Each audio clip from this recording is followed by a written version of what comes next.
Magluluto tayo ng low-carb air-fried pork spare ribs. Unang gagawin, sa isang kawali, maglagay ng tubig. Then add green dahan organic coconut sap vinegar, white pepper, sea salt, cocoa aminos. At syempre, para mas malinamnam, maglalagay tayo ng green dahan mix seasoning gisa. At ilagay ang mga pork spare ribs. Lutuin natin ito over medium-high heat hanggang sa parang sauce na lang ang matitira. Pwede din maglagay ng monk fruit erythritol blend kung gusto nyo manamis-namis.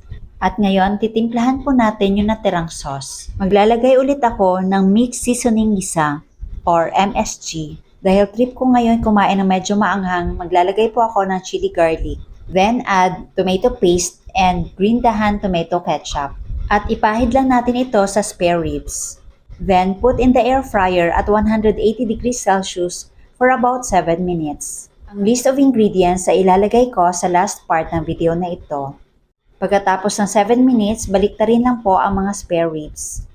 At ibalik sa air fryer at 180 degrees Celsius for another 7 minutes. At ngayon, mag-plating na tayo.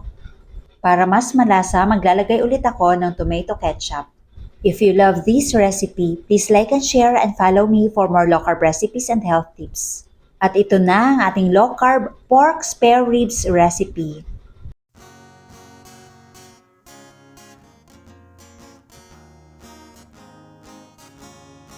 Saang tindahan, low carb essentials Tikman ay natin. kumpletong matatagpuan. Katulong mo sa pag-ayos ng iyong kalusugan. Marami kang pagpipilian sa Green Dahan.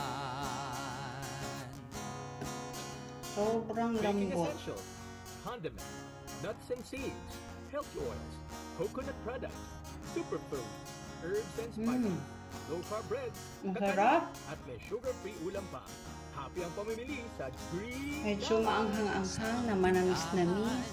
Low carb essentials ay kumpletong matatagpuan. Perfect talaga. Katulong mo sa pag-ayos ng iyong kalusugan.